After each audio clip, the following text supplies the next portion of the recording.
This one thing will solve 90% of your problems.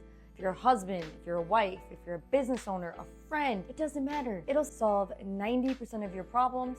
And you might be wondering, Taylor, what's the other 10%? Those are the uncontrollables. The 90% is something that's within your control. What do I mean by that? Have you ever been in an argument with a spouse or a friend or an employee, and you look back and you're like, man, that really could have been avoided? I was on this elite mastermind with Patrick Bet-David. He's talking to a CEO who just had to fire 5 of his sales guys, which ended up having 3 other ones quit.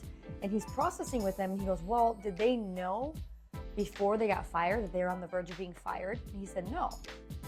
He's like, well, how do they not know that?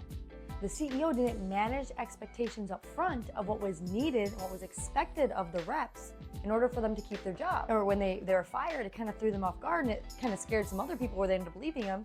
So now he has to rebuild his whole team. What can you learn from this? Everything is managing expectations up front. You're about to get married. Ask all the questions that you want. Be clear of who you want to be and where you want to go. Manage those expectations up front. If you're a leader, you're hiring someone onto your company, manage expectations up front. You know, if you're expecting them to work a lot, ask them, how do they feel about work-life balance? Paint the ugly of what it's gonna look like to work for you, because those expectations have to be managed up front, otherwise it's not gonna work out. Be having friends, all of these things. That's why I'm a fan of prenups.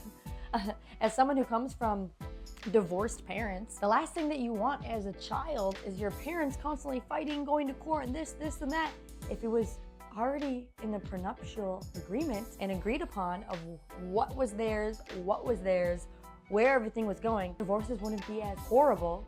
And also, it benefits the children. So if you manage the expectations up front in business, in life, in prenups, in marriages, it will solve 90% of your problems, because the expectations are managed up front versus chaos happening. You're trying to solve for things and you think to yourself, if I just would have said XYZ, this wouldn't happen. So you're welcome for solving 90% of your problems. Get better at managing expectations, even if it's gonna push people away, even if it feels uncomfortable. Let me tell you, it's gonna be better than the chaos and the problems that occur from not managing those expectations. Because either you do it up front or you deal with the chaos and the situation on the back end. It's one of the two, but eventually it's gonna happen. So if you found value from this video, like, share, subscribe. And if you're an entrepreneur and you're interested in what is Patrick's Elite Mastermind, well, it's a call with just 7 CEOs every single month with Patrick Bet-David, processing for 90 minutes. High-level CEOs, 7, 8, 9 figures, really looking to scale. So if that's you, and you're looking to grow, you're looking to scale, you invest in yourself and your development, click the link below, book a call with me. Would love to learn more about your business, see if it makes sense for you. And on the other hand, if it's not, appreciate you following this content and share it with a business owner that might find value from it. Until next time, I'll see you soon.